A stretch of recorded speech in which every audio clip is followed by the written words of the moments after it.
All right, hey, it's how you guys doing? So, got a special for you guys. I did this back when I was 14, and check out what I'm gonna turn it into now. So it's gonna be a before and after. So here's before, and check it out. Here's after.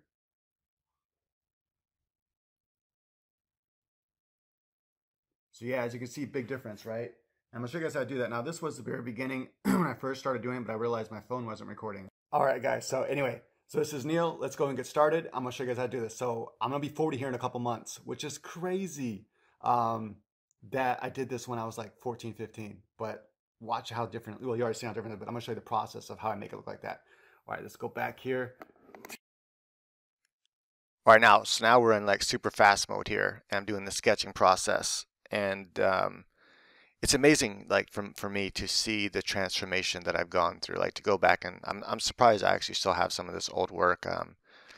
I'm so happy that my mother kept it in a box for me, and then gave it to me later on in life, and I've been holding on to it ever since then. And I'm glad that I've kept it with me because it's so easy to lose stuff when you're moving. And so I have some of these really old artworks I did when I was a teenager, and it's really cool. So that's a quick trick where I just copied and pasted her before I added any shading to her, and then that trick right there is actually hitting the transparency tool. And unfortunately, right now it's just me drawing like this. But in a minute, once I'm done with once I start painting it, it'll have a image with image. I'll have an image of the actual screenshot itself of Manga Studio, or in this case, Clip Paint Studio. That's what it's called now. And then I'll also have a image. I'm inking now, by the way. And also have an image at the top right hand corner. So there's a lot of designing process that went in here. I didn't really like this first head. It didn't look 3D enough to me.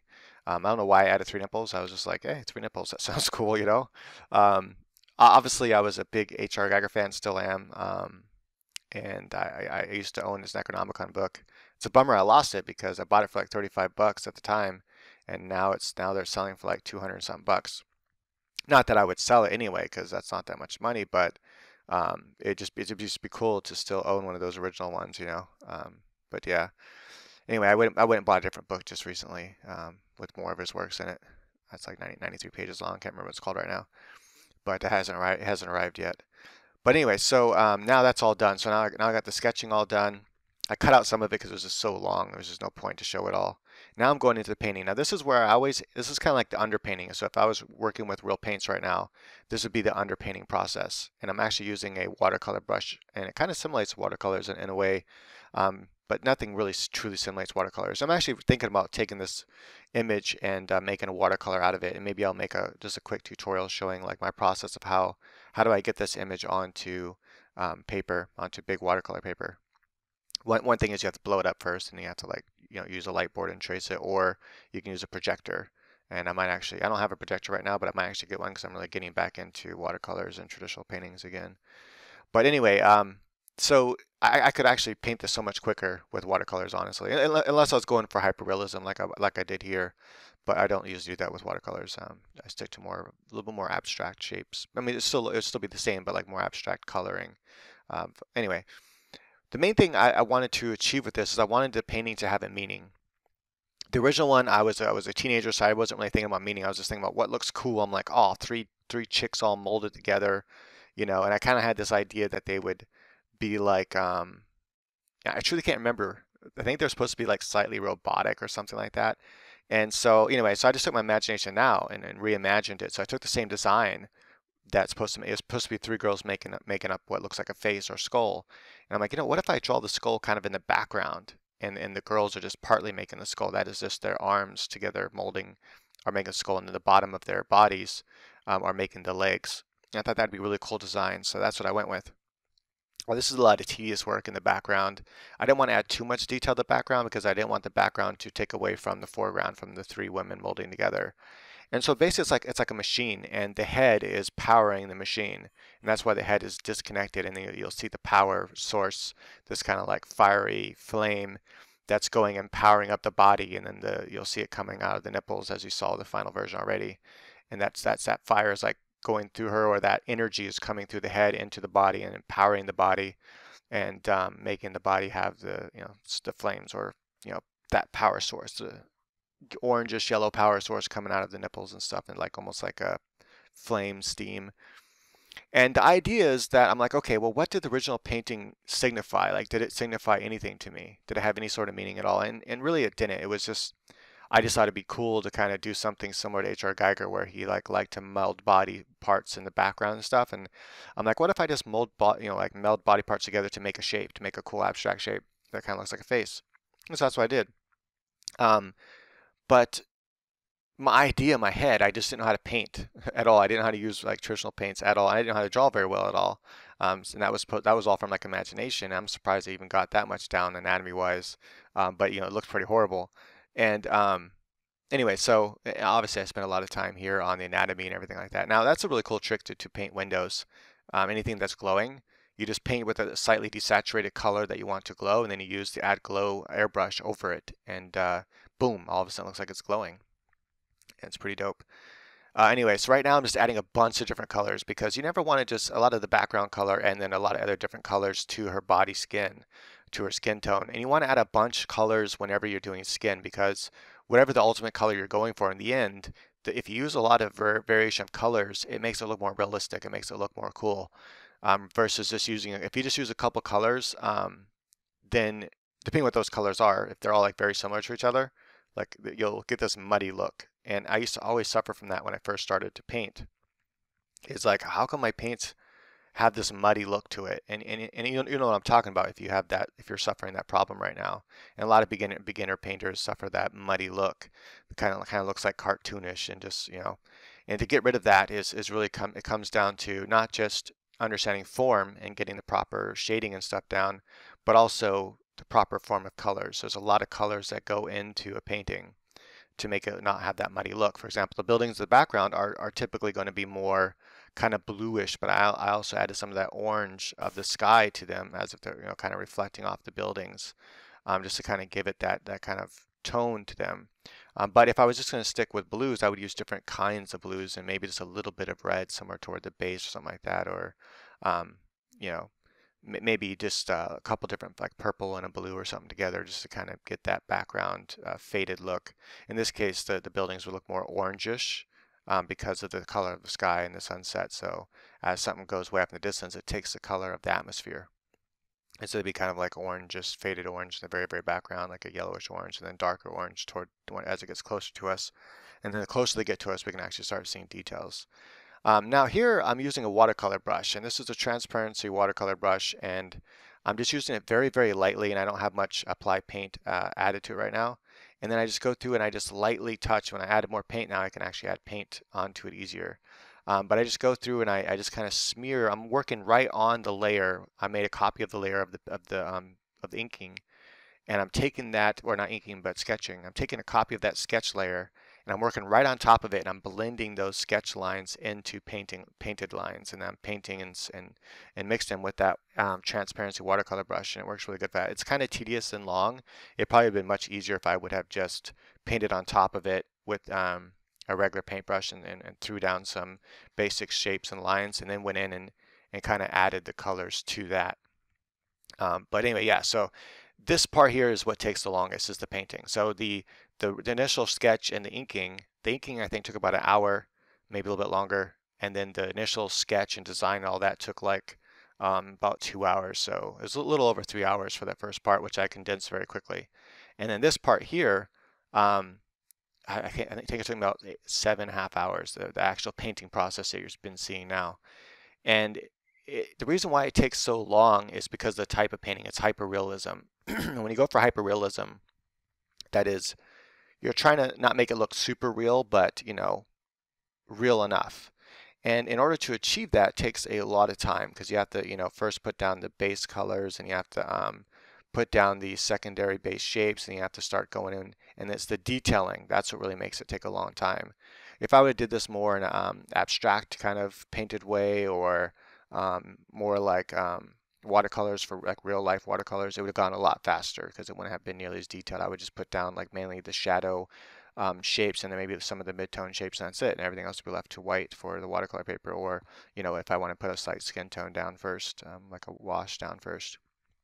But yeah, Yeah, so it's basically, it comes down to the details right now. This is all detail work. After I added the base shapes there, then I come in, I start adding all the detail, like little nuances of change of planes, just adding that many more planes, that many more changes of shapes, and having to come in and texture them and all that kind of stuff. Now here's using the exact same technique where I use the ink brush to make the basic shape, and then after that shape's on the body, then I go in and add glow. And then I take the add glow with the kind of a warm color, the color of the background, and I take that warm color and just kind of paint right over everything, and just add a little bit of add glow to everything. If it gets too burnt out, then I can come back over and paint back over with a little bit of glaze. That's what I call it, because that's traditionally what it is. And it's basically just a transparent type of paint that on the digital form that you're using to just wash right over the whole thing, and that kind of like you can use like soft layer on the airbrush to do that, or that's kind of like adding a glaze. It does something very similar that a glaze does.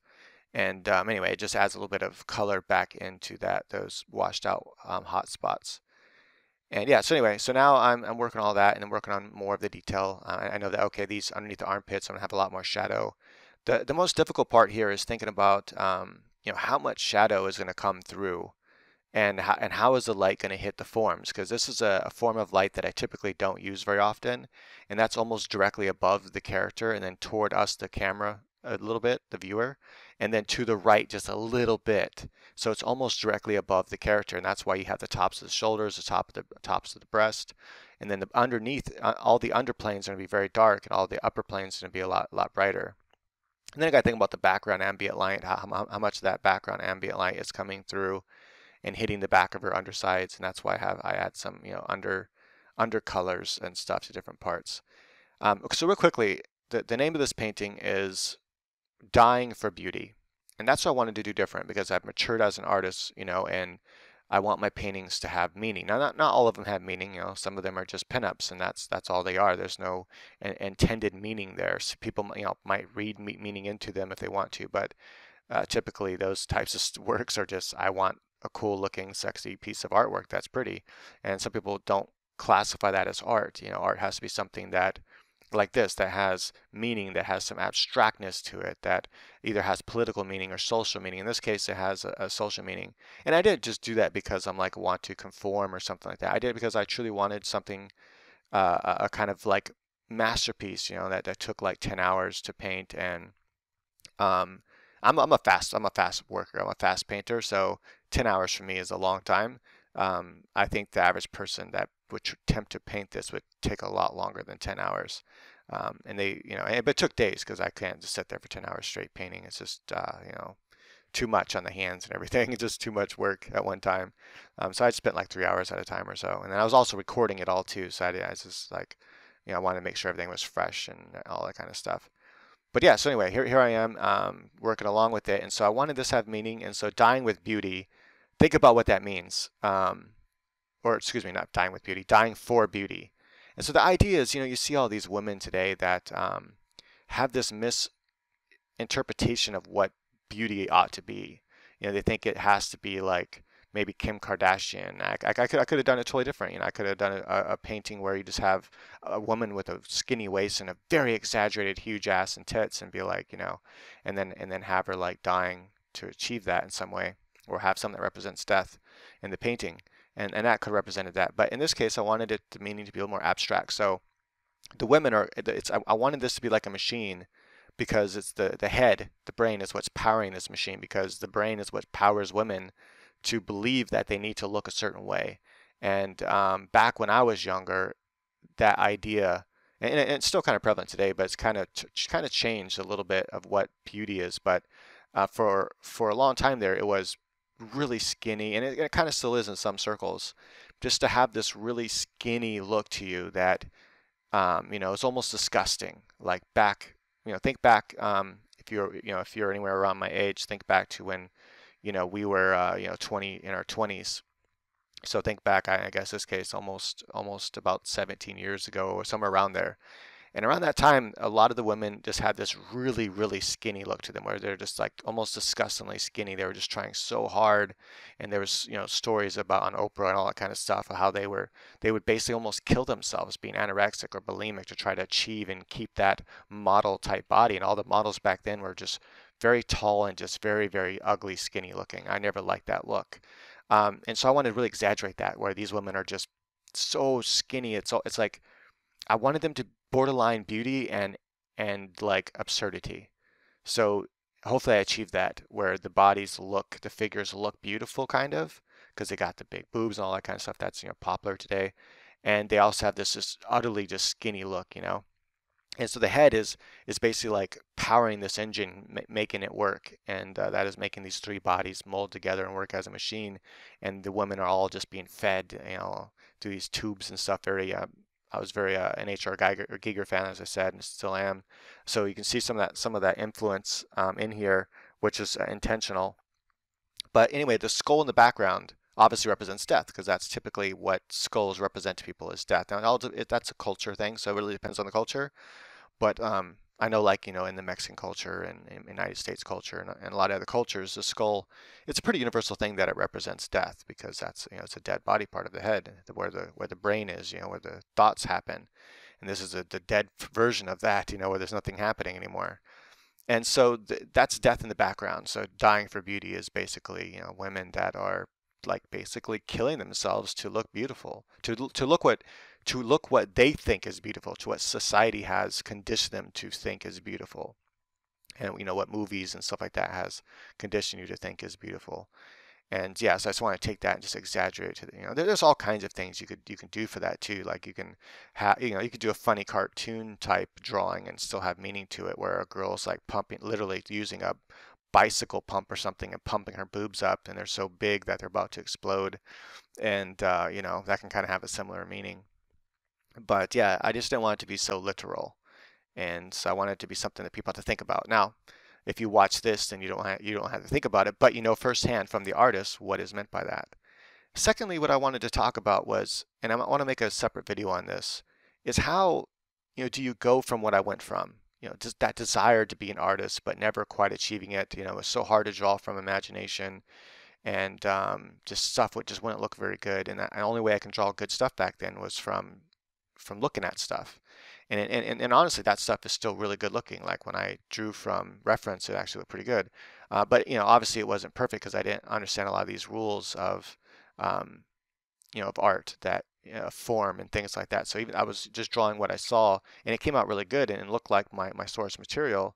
But like the hair, there's certain techniques you can use with pencil to get hair to look like hair, and so a lot of those shading techniques I didn't know yet. So like the technique isn't the best, but it looks like the source material, and that was all I was able to do. But I had this desire to be something better, to be an artist that can do what you're looking at now. How did I get there? How did I be able to achieve that? And honestly, how I did it was I took my own art courses. So I went and studied.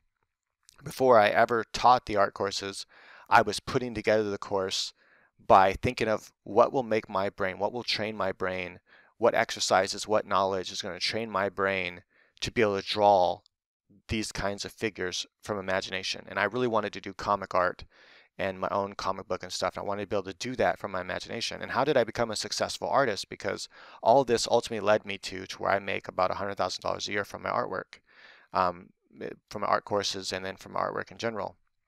And I worked in different art places. I was a graphic designer for a while, and that was fun. Did a lot of the illustration, where the guy was able to do a lot of the layouts and brochures and things like that. I didn't like doing that work anyway. I thought that was boring, business cards and stuff. But what I liked doing was designing, and so I did a lot of design work, the illustration work that needed to be done within that graphic design firm. And so it was like I was lead designer, and I would do all the stuff that they couldn't do, because a lot of those guys couldn't draw. They can just design brochures and business cards and stuff. But so I was basically the sole illustrator for that company. I don't even know if it's still around. It was in San Jose, California, called I think it was Ray Vision Graphics. Who knows if it's still in business or not. This was a long time ago, because I was in my early 20s. But anyway, I made good money, and he paid me basically to run the shop and stuff and do everything. Then I've had other jobs too. I worked for another place in San Jose. I can't remember the name of that company, but it was another graphic design company. And I did basically a lot of the illustration work, and he had me do more business cards and stuff like that. But I'm like, look, this is what I want to do. So if I'm not gonna you know, I had to work myself up, improve myself, which I did, and then I started doing a lot of design work and stuff. I realized that the shoulder there on the other girl, on the left hand side girl, the deltoid just wasn't looking right, so I like slimmed out some of the muscles. I think I was just going a little overboard there with the skinniness of the muscles, and you can see just how much detail I'm putting in. And I decided that these women shouldn't have as much detail, so I start to um, let go of the detail a little bit, make it a little bit more abstract looking. I mean the forms are there, but not adding as much detail, not adding all the texturing and stuff like that. To the breast and face, yes, but everything else, it didn't need as much detail because that's not where the focus is at. The focus is mainly on their upper bodies, their faces and breast area. That's where I want the main focus of the eyes to go to and keep going back to. And that's just a trick you can use, having less detail in some parts of the painting and more details in the parts of the painting you want the eye to come back to. And also have shapes, you know, recurring and pulling you back toward the center of interest. This is definitely an H.R. Giger, I'm not sure how his last name is pronounced, reference here. You know, he would do this a lot where you'd have like a butt somewhere and then like a tube going into it. Not into the butt, but sometimes into what would be the vagina area, but it would be like a tunnel. So it's kind of like a biomechanical looking butt, but then it looked like kind of like a butt, but then, you know, it also mixed in with the biomechanics of the background. Here's a trick I did real fast where I wanted it more saturated. So I made a copy of that layer of the painting, and then I put it over it, and then I set that layer to overlay, so it's on top, and I set to overlay. So, and then I turned on the opacities a little bit, and then now I'm gonna do another trick here where I set this layer, because that was on its own separate layer, you hit Control, hold down Control, and then left click on the excuse me, left click on the layer. And that brings up, I think I got a cold come on or something, because I keep getting like, anyway. Then you left click on layer, it puts the ants around it, you know, selects everything just on that layer. And then that's why I was able to paint just the blue in that one area. And then after I paint the blue, I set that layer to, painting some birds in the background. I set that layer to, I think it was soft layer, or no, I think it was hard light is what I settled on. And then I just turned down the opacity a little bit on it. Well, not a little bit, quite a bit. And that just adds a slight blue tint to everything because I wanted the foreground to still have that more bluer colors to them, and the background to have more of the warmer colors, or cool versus warm. That way it stands out more. And anyway, so yeah. So I went from there, and I just kept pushing myself, and you know, then I took my own art courses, basically is what I did. And once I took my own art courses, here's where I decided I didn't really like the idea of the background of the eye. So I wanted to be more like it was part of the actual skull building, not just like some abstract shapes between the arms. And so I thought of a couple ideas like these weird road things running into tunnels on the actual skull, like there'd be like magnetic type of cars, you know, like it's like way in the future. And then I ended up changing into road type structure, or the more like tubes, so maybe they're driving inside the tubes so you can't even see them. But anyway, that's why I ended up settling on tubes because I didn't really like the way this looks so much. But anyway, before this finishes out, I just wanted to mention that I just applied myself to learn and understand, and I came up with a unique form of learning. Just like, you know, Pimsleur came up with a unique form of learning language, I came up with a unique form of learning art. And after I applied that to myself and it worked, it turned me from an artist that couldn't draw from my imagination very well, that could actually draw comics and stuff from my imagination, drawing human bodies, which are the most like difficult thing to draw, I think, from different angles and stuff, all from my imagination. And that was just such a freeing feeling, and I like wanted to share that with other people. So I took that and I developed it into a course. And then before I even made the course public, I took my own course, went through the entire course, and I took it after I made it. And sure enough, all those techniques worked and made me a way better artist. And I continue to apply those same techniques to myself, and those same practices that I teach to do the same. Yeah, I guess they're practices, or almost like homework, you know. And I applied that to myself, and I continue to apply that to myself, and I keep getting better and better and better. And so it doesn't just stop after you've applied it once. You go through the course again and again and again and keep doing the exercises. And as you do, you get better and better and better. And one of those that's making me better and better is my huge course, which is Anatomy for Figure Drawing. Another one is my gesture drawing course, just a really, really awesome course. And I'm going to be coming out with a new one that's going to be Anatomy for comic book artists. And it's going to be like basically anatomy done quickly, not like 65 hours. It'll be like 10 hours or 5 hours, but it's gonna have all the essential stuff that you need there. Anyway, thank you for watching. Share this video. Come along with me, we're gonna draw some